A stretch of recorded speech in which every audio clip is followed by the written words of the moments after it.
Baik, Assalamualaikum dan selamat petang. Jadi untuk video kita hari ini, kita akan melihat arahan daripada FA Security Web. Yang ni sebenarnya lecturer ada bagi, tapi aku lupa nak tunjuk. Good thing ada seorang member aku, dia tegak. Dia beritahu peringat lah pasal benda ni kan.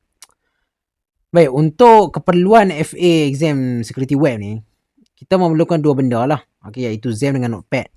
Now, aku tak ingat lah kalau lecturer aku kata boleh ke tak pakai VS Code. Tak silap aku boleh je pakai, tak silap aku. Tapi katakanlah na'uzubillah lah kan, ada suruh kita pakai Notepad, tak usah pakai VS Code. Tapi itulah aku terfikir agak, boleh je pakai, it's the same thing lah kan. Tapi na'uzubillah lah, katakanlah kalau suruh pakai Notepad juga. Pakai lah Notepad pun nak macam mana. Tapi aku rasa kemungkinan besar kita boleh je pakai VS Code. But just for backup, kita akan buat dalam Notepad++ lah untuk video aku kali ni. Okay, tapi waktu exam tu aku rasa boleh je pakai VS Code.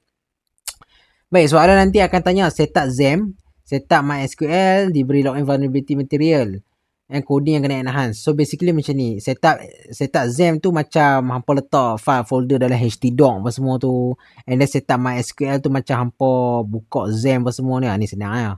Diberi login vulnerability material, basically macam dia bagi login yang tak selamat lah, tak secure lah. And then so kena fix SQL data pun dia bagi coding. So kena fix SQL data pun dia bagi. Maksudnya kita kena fix and SQL data dia bagi, dia akan bagi file SQL lah dekat kita.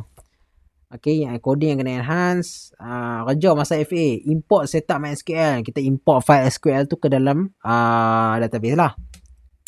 And then daripada code login yang tak selamat ni, dia suruh kita tukar jadi secure. Dalam login secure tu kena buat apa? Dia ada beritahu tiga benda ni yang kena buat. Yang pertama, prepare statement. Yang ni aku tak buat lagi video. InsyaAllah nanti aku akan buat. Password hashing. Yang hari ni aku akan buat password hashing. Dan click jacking sebelum iframe. Ya, dan juga screenshot sebelum dan selepas. So, tiga benda ni yang dikatakan lah. Na'udzubillah lah kan.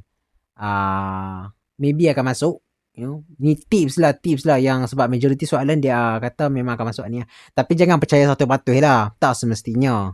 Okay. Kita tak tahu soalan macam mana kan. But aku akan ajak benda-benda yang aku rasa aku tahu lah. Okay, benda-benda yang aku rasa tak semestinya tiga-tiga ni akan masuk. Kemungkinan ada benda lain masuk juga. So sebab tu aku ajak benda lain. So hari ni aku akan ajak password hashing. Okay, so tapi sebelum aku nak ajak password hashing tu, aku nak bagi hampa kenal sikit lah pasal Notepad++ ni. Aku rasa maybe some of hampa tak pernah pakai langsung. Tapi maybe some hampa pernah pakai juga. Betul tak? Okay. So basically inilah dia. Okay, kalau hampa nak download extension, okay, kalau hampa ni VS Code, kita panggil extension lah. Tapi kalau kita dekat Notepad++ ni kita panggil apa? Plugin. Apa tekan plugin sini, plugin admin. Hampa carilah HTML nak download apa semua. Okay, nanti akan ada preview macam atas ni. Hampa tekan nanti akan muncul. Okay, tapi selalunya benda ni hampa tak perlu pun tahu. Sebab aku rasa kemungkinan besar nanti dalam exam kita akan pakai VS Code. Okay, tapi kata just for backup, just for backup, mana tahu.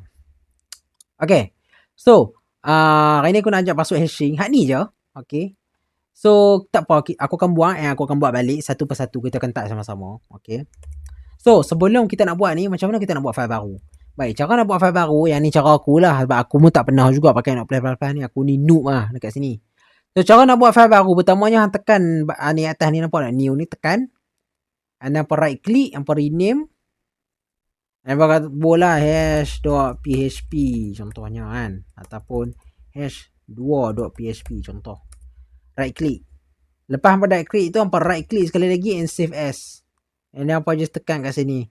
Aku tahu memang cara ni lambat. Aku rasa ada lagi cara paling cepat. Cumanya aku tak pernah pakai Notepad++. So tu cara aku lah. Tak tahu lah cara lain macam mana, mungkin lagi cepat. Okay, but basically macam tu lah cara dia. Okay, just kena buang datang ni. Hash2 kita buang data ni, tak perlu. Okay, so dekat dalam sini kita akan membuat sebuah file, yang mana buat file khas untuk hash. Caranya ialah dengan pertamanya of course lah kita akan buat tag name untuk PHP. Yang ni kita akan buat, aku akan buat balik ya. Kita akan buat satu persatu.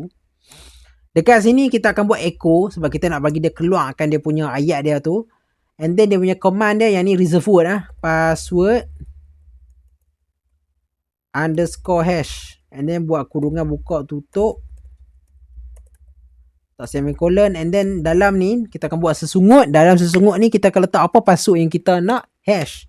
Contohnya ada orang buat 1 2 3 4, kadang-kadang ada orang buat 1 2 3 saja, ataupun macam-macam lah, ikut BNA number lah. Tapi selepas tu you patut letak password yang ni caps lock default. Macam tu saja. Okay, and siap lah you punya ni, you punya password hashing. So bila dah siap, okay, kita tekan je dekat sini, dia akan keluar password hashing ni lah, nampak ni. Okay, kita nak pakai ni untuk apa? Okay, selalunya kita akan pakai ni untuk nak pakai dalam MySQL ni. Okay, aku harap tak error lah kot ni. Kadang-kadang dah berlaku error.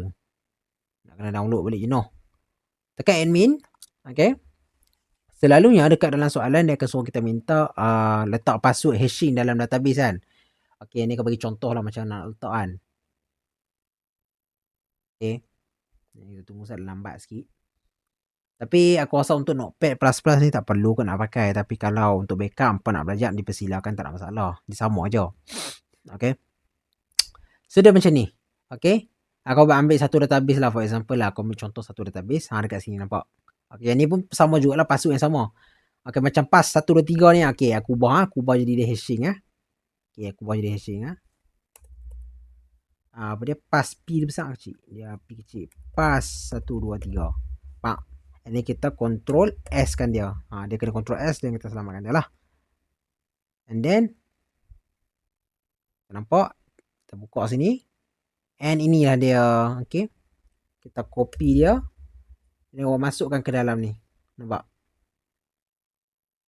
Ke dalam. Pak. And just like that. Okay. Tapi kadang-kadang kan ada some situation password dia tak ambil semua. Sebab apa? Sebab kita setting dia ambil kita setting dia tu macam mana? Setting dia ikut limit. Faham tak? Limit. Okay, limit dia. Ni awak pula ni. So kita kena extend dia punya ni lah. Sudah aku punya SQL ni error pula. Dia dah mula error lah. Okay, but basically macam tu lah. Okay, nanti yang edit tu nanti you just tekan edit, nanti dia akan keluar beberapa nilai untuk nilai untuk berapa panjang lah kita punya password tu kan. Nanti you all just tukar je lah, dia tak susah mana. Okay, tak apalah, nanti yang PHP nanti aku akan settle balik. But basically itulah cara kita nak buat password hashing. Yang ni aku akan pakai Notepad. Video ni je aku akan pakai Notepad. Okay, video lain aku tak pakai dah sebab renyah nak kena pakai. Betul tak? So itu sajalah video kita pada kali ini. So the next video aku akan buat pasal prepare statement. Okay, prepare statement dan juga database sekali lah. Okay, so itu saja video kita pada kali ini. Sekian, terima kasih.